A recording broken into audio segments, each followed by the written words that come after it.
Hi, I'm Beth with American Patchwork and Quilting, and welcome to So Green. Simple swaps can have a big difference in the impact we have on our planet. Each year, 40 billion plastic utensils are thrown away. Help cut down on that single-use plastic waste by making a utensil roll and taking your own silverware on the go with you.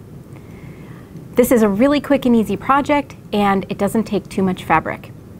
I love this black and white fabric line. It's from Riley Blake Designs, and the collection is called Fleur Noir by My Mind's Eye. I think this would look great in just about any purse or backpack. Just toss it in your bag and you'll have it with you when you're having lunch at the office, getting takeout, or even at a restaurant that uses disposable utensils.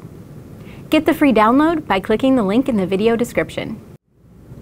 I've already cut out my fabrics, and first we'll make the pocket. So take your smaller rectangle, fold it in half with the right sides together, lengthwise, and then stitch down both short edges. Next, turn the pocket right side out and then press. Now we're going to measure and mark for the dividers.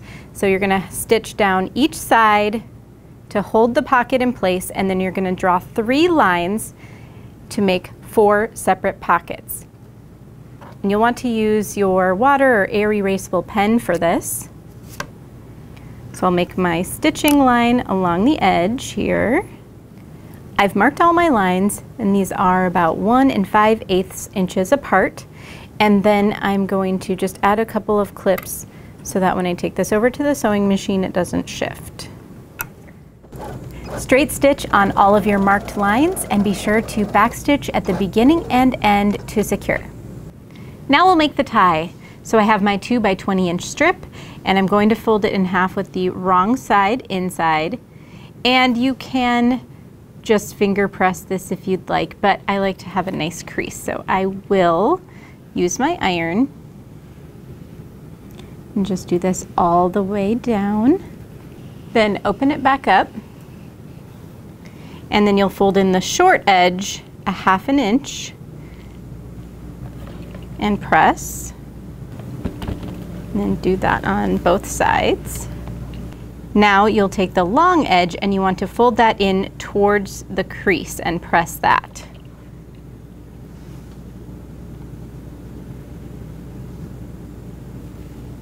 So do the same thing on the other side. You're going to fold the raw edge to the crease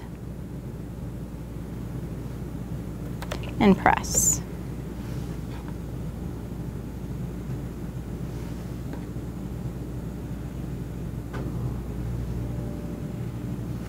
So those raw edges are meeting in the middle.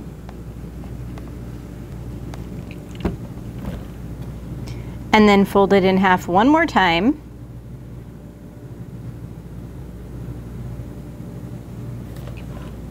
And I like to press it one more time.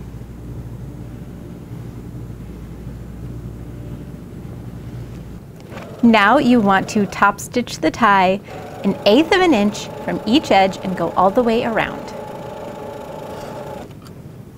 I have my completed tie, and I grabbed my pocket unit, so now we'll attach the tie to the pocket unit.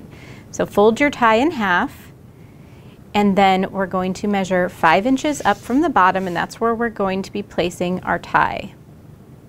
Just make sure your tie is facing into your pocket unit and not this way.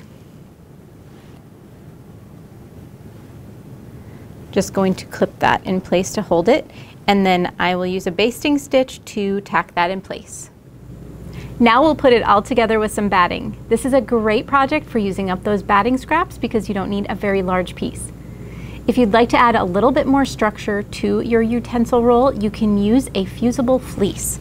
I have this one from Heat and Bond, and this just gives a little bit more stiffness to that utensil roll to hold that heavy silverware. So if you'd like to add this to your project, then I would recommend adding it to the piece that doesn't have the pocket on it, and you want to fuse to the wrong side of the fabric. And again, the rough side needs to be facing the wrong side of the fabric. That's where the adhesive is. And then I've got my hot iron here, and I'm just going to hold it on Move it around until that's completely fused to the fabric. That's all fused together, and now we'll layer these and put them together. So I've got my pocket unit, and that's right side up, and then our back unit will be right side facing that. And if you didn't fuse this, then you'll have 3 separate pieces. Just make sure both of your fabrics are facing each other, and then the batting is on top.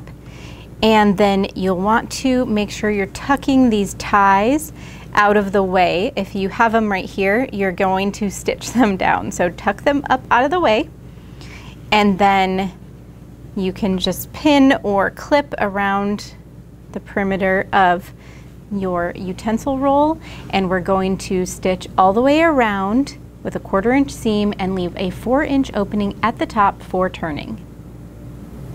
I've sewn all the way around, and I did clip the corners just to reduce bulk. Just make sure you don't cut into your stitching line. And now I'm going to turn this right side out. I used a point turner to turn the corners to make them nice and crisp. You could use a pencil if you don't have a point turner. And then I gave it a press and folded in the top where the opening is. And now I'm going to top stitch 1/8 of an inch away from the edge all the way around to complete our utensil roll. I finished the top stitching and added some silverware, and I'll show you how this works. So you fold down the top, and then just depending on how tall your silverware is, this may not fold down all the way in half, which is fine. It's just really there to protect your silverware, and then make sure it doesn't fall out the end. Then you roll it up and secure with the tie. Such a great way to be green on the go. So here's another one I made, and this one has a camping set of silverware, so these are a lot shorter, and this will fold all the way down, and so it will roll up a little bit smaller, just something to keep in mind when selecting your silverware. Another idea is to look for those mismatched sets of silverware at thrift stores and garage sales. That would be a great way to repurpose those silverware into your on-the-go roll, and then you don't have to break up your set at home.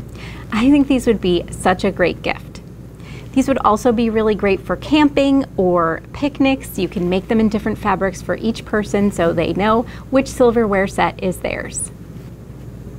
If you want to make your lunch even more green, we have patterns for cloth napkins, sandwich wraps, and snack bags too. So you can find those in the video description, or visit allpeoplequilt.com/sewgreen for those patterns. Thanks for joining me today to Sew Green.